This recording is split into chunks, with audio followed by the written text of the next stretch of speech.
తెలుగు చిత్ర పరిశ్రమలో స్టార్ హీరోగా ఉన్నటువంటి అక్కినేని నాగార్జున తెలంగాణ ప్రభుత్వంతో అలాగే తెలంగాణ ముఖ్యమంత్రి రేవంత్ రెడ్డితో ఢీ కొట్టేందుకు సిద్ధంగా ఉన్నారా? ఢీ అంటే ఢీ అంటున్నారా అంటే అవుననే సమాధానం ఇస్తున్నారు కొంతమంది సినీ రాజకీయ విశ్లేషకులు. ఈ నేపథ్యంలోనే మనం ఇదే అంశం మీద విశ్లేషణ చేసుకునేటువంటి ప్రయత్నం అయితే చేద్దాం. ప్రస్తుతం మనతో పాటు ఉన్నారు ప్రముఖ సినీ రాజకీయ విశ్లేషకులు, ప్రముఖ సీనియర్ జర్నలిస్ట్ యజ్ఞమూర్తి గారు. వారితో మాట్లాడదాం. సార్ నమస్తే. సార్ నమస్తే కృష్ణ. అక్కినేని నాగార్జున గారు తెలంగాణ ప్రభుత్వంతో అలాగే తెలంగాణ ముఖ్యమంత్రి రేవంత్ రెడ్డి గారితో కొన్ని విషయాల్లో ఢీ అంటే ఢీ అంటున్నారని, ఢీ కొట్టేందుకు కూడా సిద్ధమయ్యారు అనేటువంటి వార్తలు ఇప్పుడు సోషల్ మీడియాలో చక్కర్లు కొడుతూ ఉన్నాయి. ఎన్ కన్వెన్షన్ని కూల్చివేసినప్పుడు కూడా నాగార్జున గారు నోరు మెదపలేదు, మేము లీగల్గానే ప్రొసీడ్ అవుతాం అంటూ ఆయన కొన్ని వ్యాఖ్యలు చేయడం జరిగింది.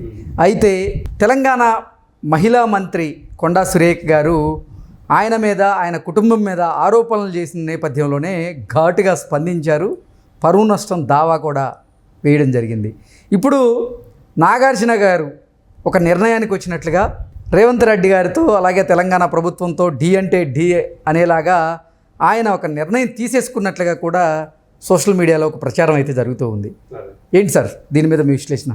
మొదట ఎన్ కన్వెన్షన్ అప్పుడు అది ప్రభుత్వం ఏదైతే తీసుకుందో హైడ్రా అని ఒకటి పెట్టి, సో మొత్తం ఏవైతే చెరువులు ఉన్నాయో చెరువులు రక్షించుకునే క్రమంలో సో ఎఫ్టీఎల్ పరిధిలో కానివ్వండి, బఫర్ జోన్లో కానీ ఉన్నటువంటి కట్టడాలని కూల్చివేయాలని నిర్ణయించుకోవడంలో భాగంగా మొట్టమొదటిలోనే అందులో మొదటి అడుగులోనే ఒక పెద్ద హీరో అయినటువంటి, అది కూడా ఒక పెద్ద కుటుంబానికి చెందినటువంటి నాగార్జున ఎన్ కన్వెన్షన్ సెంటర్ని కూల్చివేయటం అనేది నిజంగా కలకలం సృష్టించింది.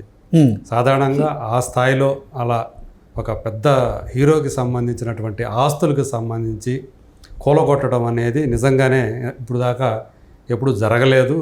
సో ఇదే ఫస్ట్ టైం జరిగింది. సో రేవంత్ రెడ్డి చాలా బోల్డ్ స్టెప్ తీసుకున్నాడు అని వినిపించింది.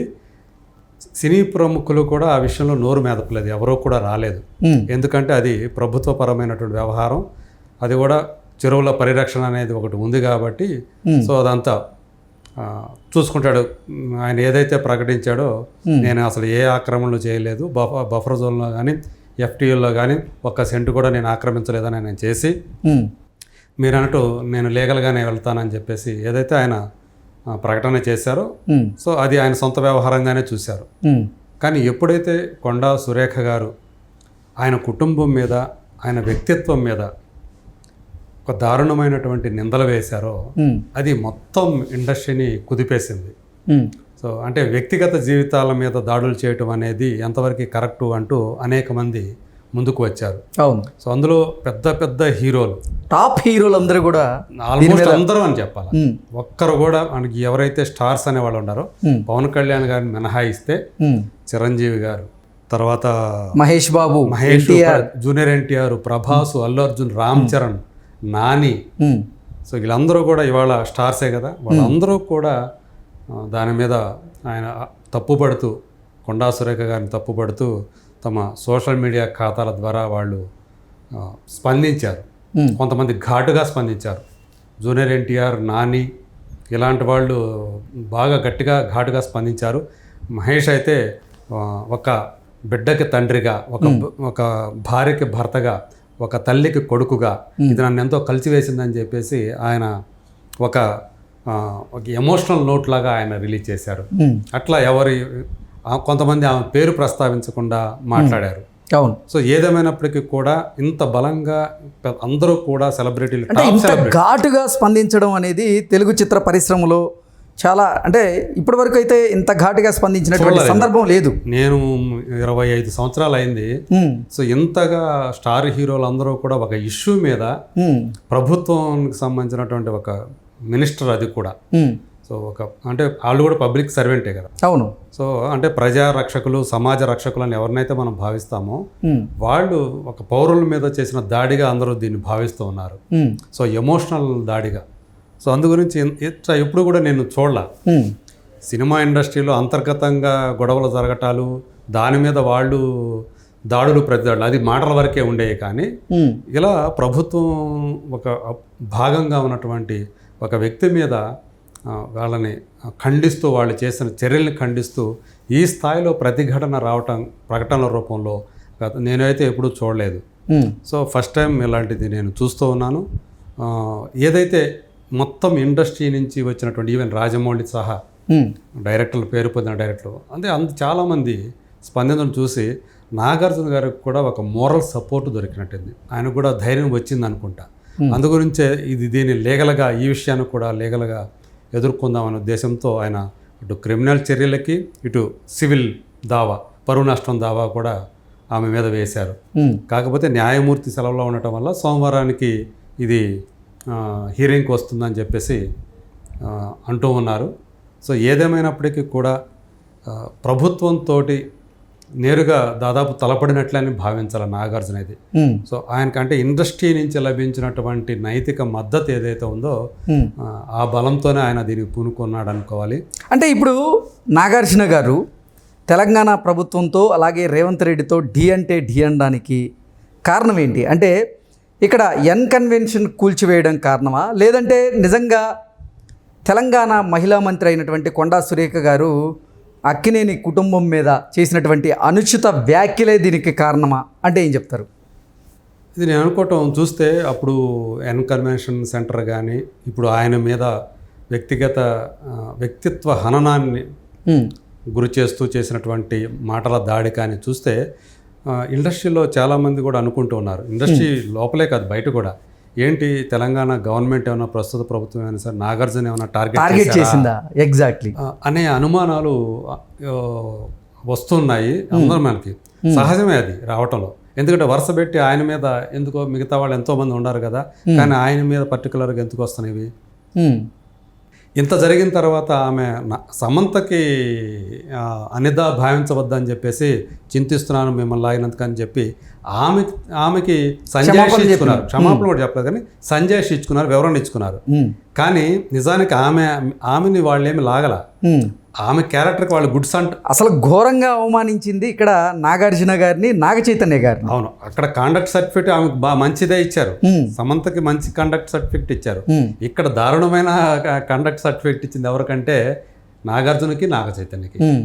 సో ఆమెని వీళ్ళు బలవంత పెట్టారు వెళ్ళమని చెప్పి కేటీఆర్ దగ్గరికి. ఆవిడ ప్రతిఘటించడంతోనే ఆవిడకి విడాకులు ఇచ్చారు అన్నట్లుగా ఆవిడ వ్యక్తిత్వాన్నేమో బాగానే చూపించారు, కానీ నాగార్జున గారి, నాగ చైతన్య గారి వ్యక్తిత్వాన్ని హననం చేసేలాగా మాట్లాడారు. అవును, చాలా హేయంగా చిత్రీకరించారు. సో ఇది మొత్తం అందరినీ కూడా ఇబ్బంది పెట్టినటువంటి వ్యవహారం. ఇప్పుడు ఆర్జీవీ కూడా దాన్నే కదా పాయింట్అవుట్ చేశారు. ఎగ్జాక్ట్, ఏంటి మీరు ఎవరికి చెప్పాలి, మీరు సంజయ్ ఎవరికి ఇచ్చుకోవాలి, నాగార్జున ఫ్యామిలీకి ఇచ్చుకోవాలి, కానీ సమంతకు కాదు. మీరు సమంతను ఏం చేశారు, మీరు సమంతను ఏం అనలేదు కదా అని చెప్పేసి ఆయన ఆ పాయింట్ని కూడా ఆయన స్పెసిఫిక్గా లేవనెత్తాడు ఆయన. ఓకే, సో ఇట్లా అందరూ కూడా అంటే ఇదేదో జరుగుతూ ఉంది, సో అంటే రాజకీయపరమైనటువంటి కోణాలు కూడా ఇందులో ఉన్నాయి అని. Exactly sir. అంటే దానికి ఉదాహరణగానే గతం నుంచి కూడా రేవంత్ రెడ్డి గారికి తెలుగు చిత్ర పరిశ్రమకి మధ్య ఒక చిన్న గ్యాప్ ఉంది. అంటే తెలుగు చిత్ర పరిశ్రమలో ఉన్నటువంటి టాప్ హీరోలకి రేవంత్ రెడ్డి గారికి పొసగడం లేదు అనేటువంటి ప్రచారం కూడా పెద్ద ఎత్తున సోషల్ మీడియాలో జరిగింది. అందులో భాగంగానే రేవంత్ రెడ్డి గారు తెలుగు చిత్ర పరిశ్రమలో ఉన్న కొంతమంది స్టార్స్ మీద ఆయన కమెంట్ చేయడం, ఆయనకి, చిరంజీవి గారికి, అలాగే మెయిన్ స్టార్స్ ఎవరైతే ఉన్నారో వాళ్ళందరికీ గ్యాప్స్ ఉన్నాయని, దాన్ని చిరంజీవి గారు అంటే ఆ గ్యాప్స్ని తగ్గించేటువంటి ప్రయత్నం చేస్తున్నారంటూ కూడా గతంలో చాలా వార్తలు చూసాం. ఇప్పుడు చూసుకున్నట్లయితే అసలు తెలుగు చిత్ర పరిశ్రమ మొత్తం కూడా తెలంగాణ ప్రభుత్వాన్ని, అలాగే తెలంగాణ ప్రభుత్వంలో భాగమైనటువంటి మహిళా మంత్రి గారి చేసినటువంటి అనుచిత వ్యాఖ్యలను కూడా ఖండిస్తూ ఉంది. అప్పుడు యాక్చువల్గా ఎన్ కన్వెన్షన్ సెంటర్ కూల్చివేయటం వెనక సినిమాటోగ్రఫీ మినిస్టర్ అయినటువంటి కోమటిరెడ్డి వెంకటరెడ్డి గారు ఉన్నారని చెప్పి వచ్చింది. సో ఆయన ప్రభుత్వానికి నేరుగా లేఖ రాశారు, ఎన్ కన్వెన్షన్ సెంటర్ దాని అది రూల్స్కి విరుద్ధంగా కట్టారు, దాని మీద చర్యలు తీసుకోవాలని చెప్పేసి. అలాగే కాంగ్రెస్ ప్రతిపక్షంలో ఉన్నప్పుడు బీఆర్ఎస్ అధికారంలో ఉండగా అసెంబ్లీలో ఈ విషయాన్ని నేరుగా లేవనెత్తిన వ్యక్తి అసెంబ్లీలో రేవంత్ రెడ్డి. సో అప్పటి నుంచే రేవంత్ రెడ్డి గారికి అంటే అధికారంలోకి వచ్చిన తర్వాత ఇమీడియట్గా ఆయన కన్నుపడింది మాత్రం దాని మీదనే అని చెప్పేసి మనకు అర్థమైంది. సో గ్యాప్ అనేది నాకు తెలిసి బహుశా మిగతా అందరు హీరోలతో నాకు తెలిసి ఆయనకి అంత గ్యాప్ ఉందని చెప్పి నేను అనుకోవట్లా. ఎందుకంటే ఒకప్పుడు ఆయన తెలుగుదేశంలో ఒక భాగంగా ఉన్నారు. అవును, అంటే ఆ మధ్యకాలంలో ప్రచారం అలా నడిచింది. అలా అదే ఆయన ఎప్పుడైతే ఆ పాయింట్ లేవనెత్తారో అప్పుడు కొంతమందికి సందేహాలు కలిగినాయి. ఎందుకు ఈయన బలంగా అది వాదిస్తున్నారు, కన్వెన్షన్ మీద చర్యలు తీసుకోవాలని చెప్పేసి ఎందుకు అంత బలంగా ఇచ్చేస్తున్నారు అనేది అప్పుడు వచ్చింది అప్పుడు ఆ టైంలో.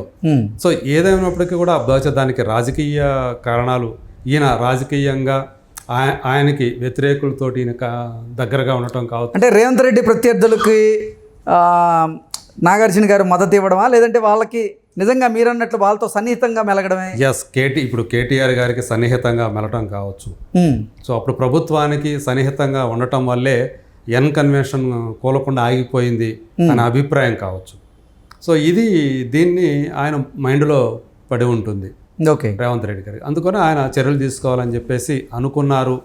అందుకనే అనుగుణంగా ఆల్రెడీ మేఘాల మీద దాన్ని కూల్చేశారు. అంటే ఆ బఫర్ జోన్లో కానీ FTLలో కానీ ఉన్నటువంటి అక్రమ కట్టడాలని హైడ్రా ఏదైతే భావించిందో వాటిని కూల్చేశారు. సో అది వేరు, ఆస్తులకు సంబంధించింది వేరు, అది కూడా ప్రభుత్వానికి సంబంధించిన ఆక్రమణ వేరు. కాబట్టి అది ఓకే. కానీ ఇక్కడ ఇది వేరు కదా, చాలా దారుణమైనటువంటి నిందలు కదా ఇవి ఆ వ్యక్తిత్వం మీద. అందుకని ఎవరు టాలరేట్ చేయలేకపోయారు. ఒకవేళ దీన్ని కనుక ఉపేక్షిస్తే రేపొద్దున మళ్ళీ ఇంకొకరు బలవుతారేమో ఇలాంటి దానికే అనే అభిప్రాయం వల్ల కూడా కావచ్చు, అందరూ కూడా స్పందించారు. అయితే ఇది కొంచెం జాగ్రత్తగా తెలంగాణ ప్రభుత్వం దృష్టిలో పెట్టుకోవాలి. ఎందుకంటే ఇంత యావర్షన్ అనేది ఒక ప్రభుత్వం మీద, అంటే మనుషుల మీద వచ్చిందంటే అర్థం ప్రభుత్వం మీద నేరుగా వచ్చినట్లే. ఈ ఇన్సిడెంట్ జరిగిన తర్వాత కూడా నేను ఎందుకు మాట్లాడకూడదు, నేను మాట్లాడతాను అని మళ్ళీ సురేఖ గారు మళ్ళీ గట్టిగా వాదిస్తున్నారు. మళ్ళీ అదే మాట అన్నారు, నేను చెప్పింది కరెక్ట్ కాదో మళ్ళీ వాళ్ళు ఎందుకు చెప్పట్లేదు? నాగచైతన్య సమంత ఎందుకు విడిపోయారో నాగార్జున ఇప్పటిదాకా ఎందుకు చెప్పట్లేదు, ఇప్పుడైనా చెప్పొచ్చు కదా అంటున్నారు ఆమె. అది అవసరమా? దీని మీద కూడా ఇప్పుడు క్వశ్చన్ చేస్తున్నారు. అంటే నీకు బ్రహ్మాజీ కూడా అంటే సురేఖ గారికి చెప్పి చేయాలా, వాళ్ళు విడాకులు తీసుకోవాలా అని ఆయన ఒక వ్యంగ్యంగా మాట్లాడారు. అవును, దాని మీద ఆయన ట్రోల్ చేసేవాడు అన్నారు. మొత్తం అంతా కూడా రేవంత్ రెడ్డి ఫ్యాన్స్ కానివ్వండి, లేకపోతే సురేఖ గారి సానుభూతి పనులు కానివ్వండి, బ్రహ్మాజీ గారిని లేటెస్ట్గా ట్రోల్ చేయడం మొదలుపెట్టారు. సో ఏదేమైనప్పుడు కూడా వాళ్ళ సొంత వ్యవహారంలో ఎవరికి చెప్పాల్సిన పని ఉంది? అది కోర్టుకి వాళ్ళకి మధ్య ఉన్నటువంటి సంబంధం అది. సో మొత్తానికైతే అక్కినేని నాగార్జున గారు తెలంగాణ ప్రభుత్వంతో రేవంత్ రెడ్డి గారితో ఢీ కొట్టేందుకు సిద్ధమయ్యారని అనుకోవాలి. ఈ చర్యతోటి కోర్టుకి ఎక్కడం ద్వారా. సో ఆయన ఇంకా పోయేదేముంది అనుకుంటున్నారేమో. కన్వెన్షన్ కూల్చివేసినప్పుడే, దాని మీద దాడి చేసినప్పుడే సగం ఇదేయారు ఆయన. ఇప్పుడు నేరుగా వ్యక్తిత్వం మీద దాడి చేసేటప్పుడు ఇక పోయేదేముంది, చూద్దాం దీని ఎంతవరకు వెళ్తుందని చెప్పి ఆయన కూడా నిర్ణయం తీసుకున్నట్టున్నారు. బహుశా ఆయన వెనక ఇప్పుడు ఇండస్ట్రీ అంతా కూడా నిలబడే ఇది కనిపిస్తూ ఉంది. నిలబడాలనే ఆయనకు లభించినటువంటి ఆ మోరల్ సపోర్ట్ కూడా అలాగే కనిపిస్తుంది. మరి నిజంగా వీళ్ళందరూ కూడా నిజానికి ఎదుర్కొంటారా, ఆయనతో పాటు నిలబడతారా మిగతా వాళ్ళందరూ కూడా? చిరంజీవి గారు కానీ, ఎందుకంటే చిరంజీవి గారికి ఈ నెలాఖరులో అక్కినేని అవార్డు ఇవ్వబోతున్నారు, ప్రకటించారు ఆయనకి. సో అందు గురించి ఆయన కూడా పైగా ఏంటంటే చాలా సన్నిహితుడు, నాగార్జున ఫ్యామిలీకి చిరంజీవి బాగా సన్నిహితుడు, రెండు కుటుంబాలు కూడా. సో ఈ నేపథ్యంలో ఈ మధ్యకాలంలో చూస్తే మొత్తం సినిమా కుటుంబాలు, హీరోలందరూ కూడా చాలా సుహృద్భావ వాతావరణంలో, స్నేహపూరిత వాతావరణంలో ఉంటున్నారు అందరూ కూడా.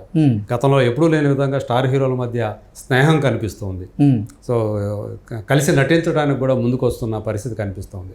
సో చూడాలి ఇప్పుడు, అంటే నాగార్జునకి నిజంగా వీళ్ళు నిలబడతారా, సో ఈయన ఎంత దాకా వెళ్తారు, దీన్ని ఇంకా ముందుకు వెళ్తారు, ఏ స్థాయికి వెళ్తారు అనేది మనం రాబోయే రోజుల్లో మనం చూడబోతున్నాం. Okay sir, thank you so much. Thank you.